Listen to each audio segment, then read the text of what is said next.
उत्तर प्रदेश में दिव्यांग बच्चों की शिक्षा के लिए वहां के स्कूलों में स्पेशल एजुकेटर्स यानी विशेष शिक्षकों की भर्ती को लेकर सुप्रीम कोर्ट ने 2021 में एक आदेश पारित किया था, जिसमें यह कहा गया था कि हर एक स्कूल में कम से कम एक विशेष शिक्षक होना चाहिए जो दिव्यांग बच्चों को शिक्षा दे। यानी वो सामान्य बच्चों को भी दे, लेकिन दिव्यांग बच्चों को शिक्षा देने का एक्सपर्ट होना चाहिए। तब से लेकर आज तक आप हिसाब लगा लें कितने महीने गुजर गए हैं, लेकिन उत्तर प्रदेश सरकार के कानों पर जूं तक नहीं रेंगी है।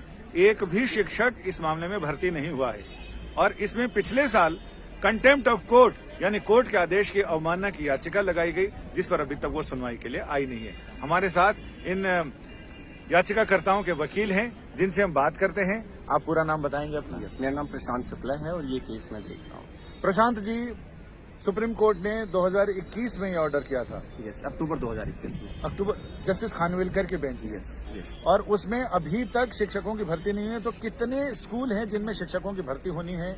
और अगर आज की डेट में केवल मैं उत्तर प्रदेश की बात करूं तो उत्तर प्रदेश में आज की डेट में लगभग 1,67,000 गवर्नमेंट स्कूल्स हैं और अगर रिकॉग्नाइज्ड स्कूल्स की बात करूं तो लगभग 4,20,000 स्कूल्स हैं, जहां पर कानून के हिसाब से हर विद्यालय में एक टीचर होना ही होना चाहिए। लेकिन आज की डेट में जजमेंट पास होने के लगभग 1.5 साल होने जा रहा है, लेकिन एक भी टीचर अभी तक नियुक्त नहीं हो पाया है किसी भी जनरल स्कूल में।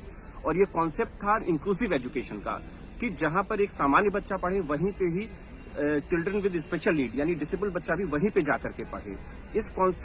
ये कॉन्सेप्ट तभी फुलफिल हो पाएगा जब हर एक विद्यालय में एक टीचर का अपॉइंटमेंट होगा जजमेंट के हिसाब से और कानून के हिसाब से।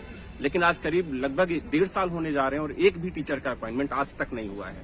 तो इसमें ये बताएं कि कंटेम्प्ट पिटीशन अभी तक इतने महीने हो गए हैं, तो इसमें सुनवाई के लिए आया भी या उसमें कहाँ अड़चन है, कहाँ रोड अटका है? नहीं, कोर्ट में मैटर सुनवाई के लिए आया भी। कोर्ट ने लास्ट ऑर्डर में बोला था नवंबर में कि हर एक सरकार को, जितनी भी सरकारें हैं, कोर्ट ने सबको बोला आप एक एडिशनल एफिडेविट फाइल करिए जिसमें ये बताइए कि हमारे ऑर्डर्स का कितना कंप्लायंस हुआ है।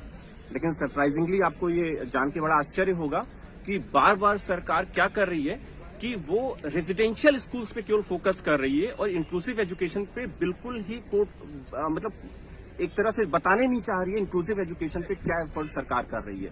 तो टोटल अगर मैं बात करूं लेटेस्ट एफिडेविट की बात सरकार लेटेस्ट एफिडेविट में बोलती है हमारे पास लगभग 2,84,000 बच्चे हैं जो CWSN एनरोल्ड हैं।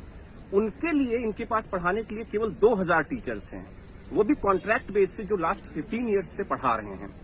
इसके अलग अगर देखा जाए जो सरकार उनके लिए तो कुछ नहीं कर रही है। जो बच्चे बेसिकली इंक्लूसिव एजुकेशन के जो टीचर्स पढ़ा रहे हैं उनके लिए कुछ नहीं हो रहा है और ना ही फर्दर टीचर्स का अपॉइंटमेंट हो रहा है।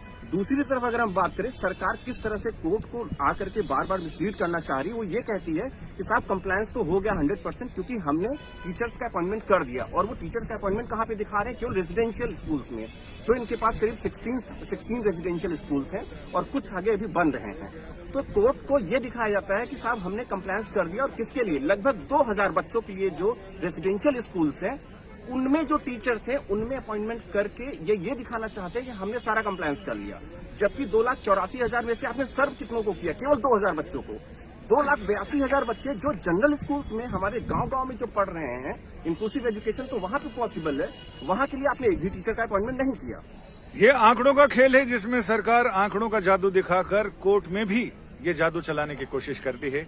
और आश्चर्य है कि कई बार कोर्ट में उनका जादू चल भी जाता है, कई बार वो शिकंजे में पकड़े जाते हैं। बस अब इंतजार है कि क्या आंकड़ों का ये जादू सुप्रीम कोर्ट में चल पाएगा या फिर जादू के खेल में ये हाथ की सफाई करते हुए पकड़े जाएंगे। लेकिन बड़ा सवाल ये है कि मामला सुनवाई पे तो आए, तब तो पता चलेगा कि हाँ जादू जग रहा है या जादू पकड़ में आ रहा है। संजय शर्मा, दिल्ली।